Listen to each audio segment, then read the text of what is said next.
सफलता के राज शुरू करने से पहले आपसे एक छोटी सी निवेदन है। अगर आप हमारे चैनल पर नए हैं तो प्लीज चैनल को सब्सक्राइब करें, वीडियो को शेयर करें, लाइक करें और कमेंट करें कुछ नए आइडियाज के लिए। चलिए शुरू करते हैं। आदित्य एक छोटे से गांव का रहने वाला लड़का था जहां साधारण जीवन के साथ जीने की परंपरा थी। उसके पिता एक किसान थे और मां गृहिणी। परिवार की आर्थिक स्थिति बहुत मजबूत नहीं थी, लेकिन आदित्य ने कभी अपने हालातों को अपनी मंजिल की राह में रुकावट नहीं बनने दिया। वह हमेशा से बड़ा आदमी बनना चाहता था, लेकिन उसे ये पता था कि इसके लिए उसे बहुत मेहनत करनी पड़ेगी। उसके सपने बड़े थे और उसी बड़े सपने ने उसे जीवन में आगे बढ़ने के लिए प्रेरित किया।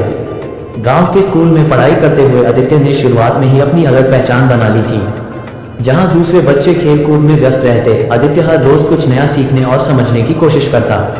उसे किताबों से बहुत लगाव था और वो जानता था कि अगर उसे इस छोटे से गांव से बाहर निकलना है तो शिक्षा ही उसका एकमात्र साधन है।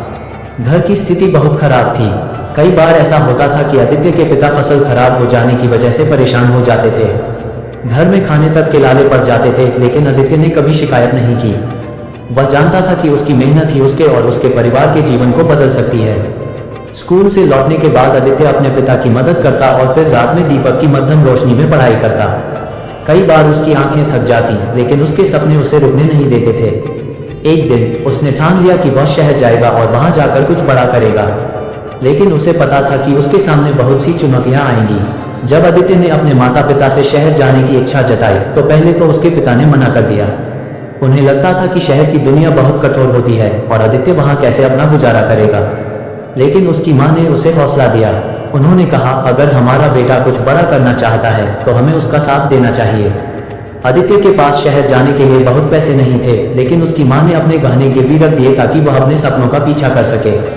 शहर में पहुंचकर आदित्य ने अपने संघर्षों की असली शुरुआत की। उसे रहने के लिए जगह ढूंढने में बहुत दिक्कतें आईं। छोटे छोटे कमरे में रहना, जहां एक बिस्तर तक नहीं था, वही उसकी नई दुनिया बन गई। लेकिन आदित्य ने कभी हार नहीं मानी। उसने एक छोटी सी नौकरी शुरू की ताकि वह अपने खर्चे निकाल सके और साथ ही पढ़ाई भी कर सके। दिन भर वह काम करता और रात में लाइब्रेरी जाकर पढ़ाई करता। उसे इंजीनियर बनने का सपना था और उसी सपने को पूरा करने के लिए वह दिन रात मेहनत करता रहा।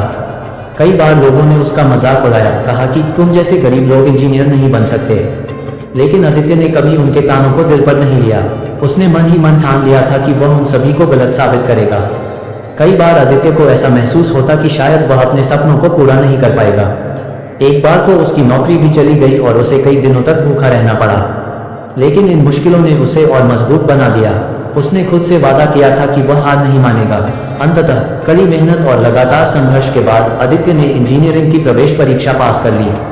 जब उसे कॉलेज में दाखिला मिला तो वह बहुत खुश हुआ, लेकिन उसकी मुश्किलें अभी भी खत्म नहीं हुई थीं। कॉलेज की पढ़ाई के दौरान भी उसे आर्थिक संकटों का सामना करना पड़ा। उसने पार्ट टाइम नौकरियां की ताकि वह अपनी पढ़ाई का खर्च उठा सके। 4 साल की कठिन मेहनत के बाद आदित्य आखिरकार इंजीनियर बन गया। जब उसे एक प्रतिष्ठित कंपनी में नौकरी का ऑफर मिला तो उसकी आंखों में खुशी के आंसू थे। वह अब उस मुकाम पर पहुंच चुका था जहां से वह अपने परिवार और गांव के लोगों का जीवन बदल सकता था। गांव लौटने पर उसके पिता गर्व से भरे हुए थे। गांव के लोग जो कभी उसका मजाक उड़ाते थे, आज उसकी सफलता की कहानियां सुनाते नहीं थकते थे। आदित्य ने सबको दिखा दिया कि अगर मेहनत और हिम्मत हो तो कोई भी सपना सच हो सकता है। उसने अपने जीवन से यह साबित कर दिया कि हालात चाहे जितने भी कठिन हो, अगर इंसान अपने सपनों के लिए संघर्ष करने का साहस रखे तो वह निश्चित ही सफल होता है। आदित्य की कहानी हमें ये सिखाती है कि जीवन में कभी हार नहीं माननी चाहिए। मुश्किलें आती हैं, रास्ते कठिन होते हैं, लेकिन अगर हौसला और लगन हो तो कोई भी मंजिल दूर नहीं होती। अगर आप भी कुछ नया और दिलचस्प देखना चाहते हैं तो जल्दी से सब्सक्राइब करें हमारे चैनल KKR जौनपुर को और बने हमारे YouTube परिवार का हिस्सा। आपका हर सब्सक्राइब और सपोर्ट हमें प्रेरित करता है।